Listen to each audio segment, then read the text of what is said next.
everyone, my name is Nili Jaisinghani and I am the Senior Managing Director at Ignite Investments. And I'm joined here today by my lovely colleague, Miss Daisy Chen, and we're so excited to be here at this event. I thank SPCS for continuing to host amazing events like this. And so with that, I am so excited for this conversation today because it's something that is so relevant to my group. We lead a team of about 10 to 11 professionals, of which the majority are women. And we have all women in senior leadership roles.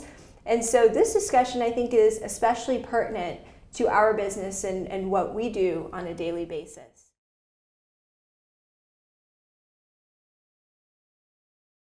In the past, I've asked a variety of different ladies this question, and some say, you know what?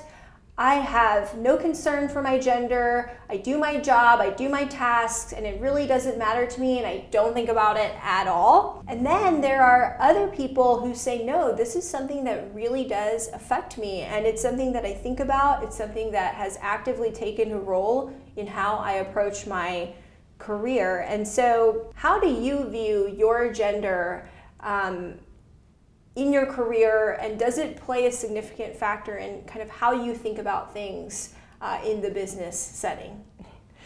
Actually, I do think my gender is to my great advantage to my professional role. The reason for that because go with the Chinese tradition. I've been living with my parents and my parents-in-laws together on one roof for all my life. So every day I become mom, wife, daughter-in-laws. You know how that looks like. So I learned how to train myself to be caring and take action quickly and efficiently. And more importantly, train me as a strong sense of responsibility, which all of this contribute to my work positively. That's why I enjoy being a woman in a career. I told my husband many times, Michael, I say, okay, if I have a next life, I want to be a woman again. You make a really interesting point on culture, because both of us growing up in Eastern or Asian roots, me being Indian American and then you being Chinese and now Chinese American, right. And as a female, it's interesting that some of that gender role kind of seeps into your sense of responsibility, your sense of duty, and it's just a matter of you switching caps, whether you're having responsibilities as a mother or having responsibilities in your career. And I find that incredibly interesting, and I will say that for me, I was very blessed to grow up in a family where even though there is overtones of a patriarchal type system, my father, he said, you can do anything that you want to do. It doesn't matter, male or female, doesn't matter how, what circumstance that you were born in terms of your gender. And I've always taken that so to heart because it's something that has allowed me the confidence to really grow in my career. And I've never felt, because a lot of times in the Indian culture, people are looking for their sons to really carry on the lineage, carry on the family business, bring honor and respect to the family name. And my father said, I've got 2 daughters and I'm perfectly good with that. And I don't need a son to do anything. I have daughters who can do the same thing. So I think that's really interesting that you bring that up.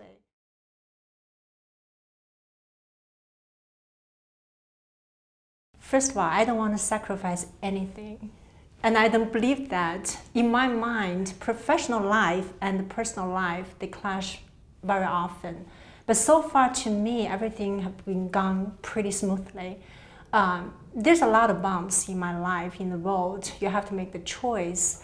But at the end, I find a way to solve it. So I don't need to sacrifice my family for my professional life or sacrifice my professional career to take care of my family. So I feel lucky for that. It's all a matter of the balance, you can make the balance work. It takes time, flexibility, and sometimes you have to compromise on either side to make it work. But it definitely can be solved. I need to learn from you because this is amazing.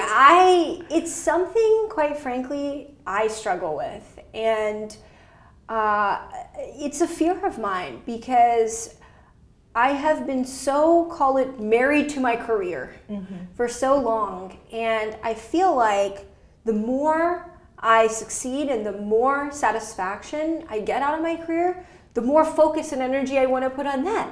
I do feel there are times where that wasn't in balance for me. And then in quarantine, it really taught me that I needed to slow down and I needed to make my relationship in marriage. I don't have any kids as of this point, so it was really just me and my husband, and now we have a pet cat that you've met. But I had to make my relationship a priority, and I had to really think about it and make an active decision every day that that part of my life was going to take some priority in the day. So it's something that I quite struggle with still.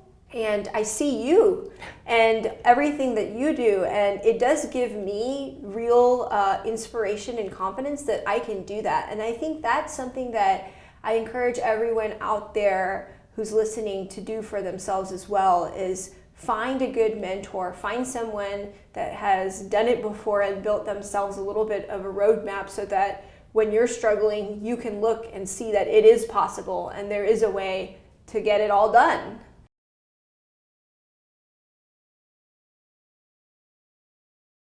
First, I will say there are two kind of approaches to this. The first is more of policy. And one of the things that I really strongly believed in is allowing women to have the flexibility to work on their own hours. And I've never been one for FaceTime. I've never been one to say you must be in the office from 8 a.m. to 5 p.m. Otherwise, you're just not doing a great job. As long as people are getting their work done, I'm A-okay. So I think from a policy standpoint, allowing women to have that flexibility is so crucially important. I think more organizations should think about that. So that's kind of on the policy side. On the management side, and you've trained me before, so I just want everyone to know that Daisy was the first one who trained me in sales. And one of the things that you told me, because I was stiff, I said, we are Ignite Investments, let me sell you some product. And you said, relax and be yourself. And that was really one of the best pieces of advice. And so for me, that kind of authenticity of my femininity and who I was as a person, and really allowing others to be themselves, however that may be. And with women, I think we get our confidence from support. Right. We get our confidence from positive reinforcement. And so I really like to bring a lot of positive reinforcement into my day-to-day management. And lastly, I truly believe that you should promote women. And so I have two great vice presidents, a senior vice president of marketing and a vice president of investor relations. And at one point in time, I want two of those ladies to step up and lead this group. I don't want to hire a man from somewhere else who's had 20 years of experience. I'd rather promote from within and build up women. And whether that's with me or whether that's at another shop, I just want to see women progress. I totally agree. And we feel very blessed to have you as our leadership. That means a lot for us, make our work much easier and life much happier. Thank you, Daisy.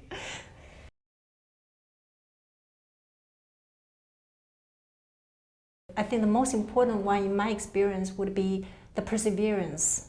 Because growing up, I learned to love what I do, not do what I love. Not everyone has the luxury to do anything they want. So I think you should be resilient, adaptive, and thrive on anything you do, and that needs perseverance. So I want my daughter to have the perseverance all her life. I learned to love what I do and not do what I love. Mm-hmm. When I grew up, I didn't think, I'm going to grow up and be the head of a sales team, Ignite Investments. You probably never thought of that. Never. I was a dancer when I was younger, and so I'm very artistically inclined. But I think that one piece of advice that we can give young women today is that having your finances in order and being able to provide for yourself is freedom. Mm-hmm.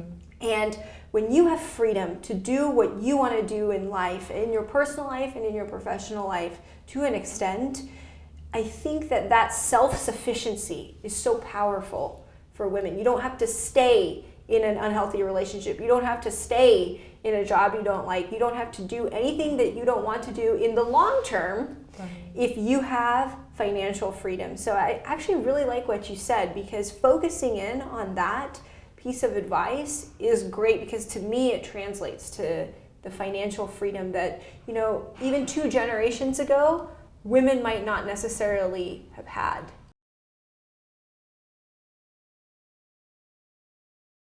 As I evaluate and work with more and more people, both in Ignite and in other organizations, I really feel like it all comes down to the individual and the individual's personalities. I think that you can have a man who's really compassionate or a woman who's not that detail-oriented, and it could happen in whatever gender. And I think that some part of that stereotypical thought is holding people back, actually holding people back from seeing people's capabilities, because they put a lens immediately before even evaluating someone. I think people can surprise you, and you really should evaluate the individual on an individual's basis.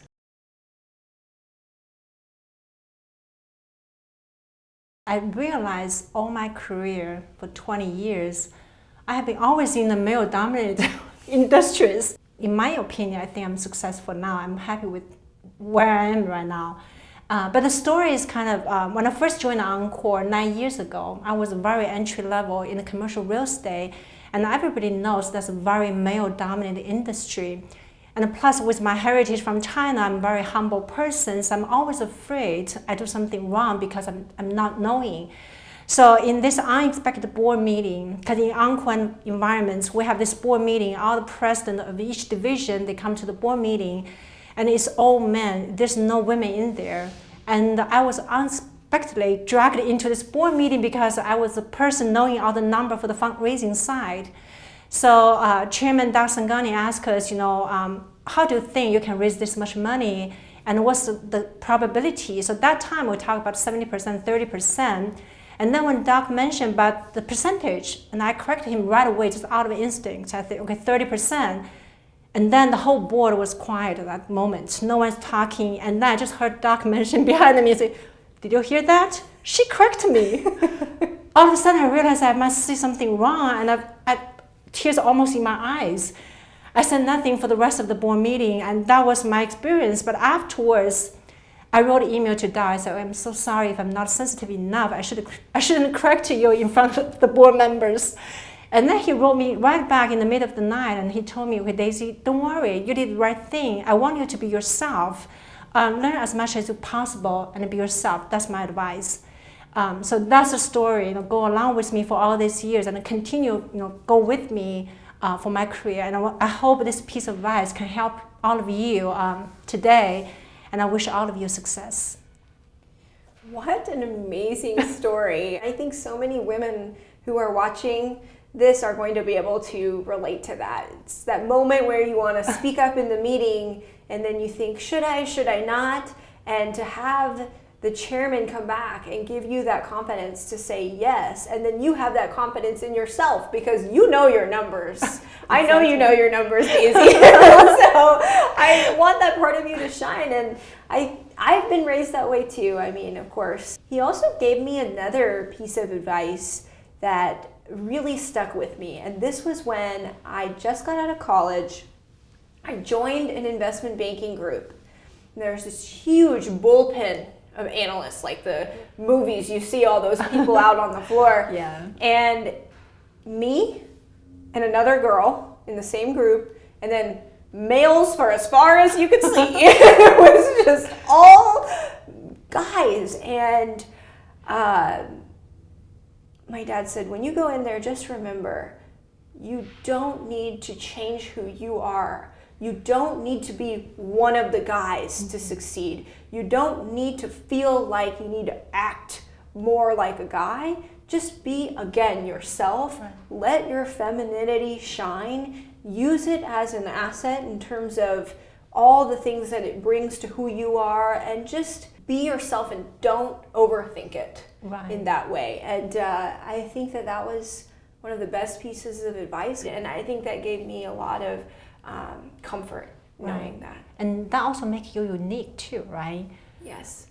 I think that if you can be yourself, that's the best way to stand out and set yourself apart. And it takes courage, but I think that people appreciate that, because that's what makes life interesting. Thank you all so much for joining Daisy and I today in this very candid discussion. It's not something that we get to do often, even though it's probably something that is constantly on our minds as we navigate our day-to-day experiences, both in our professional and personal lives. So again, I can't thank SPCS enough for having us here, and we hope to hear from all of you very soon.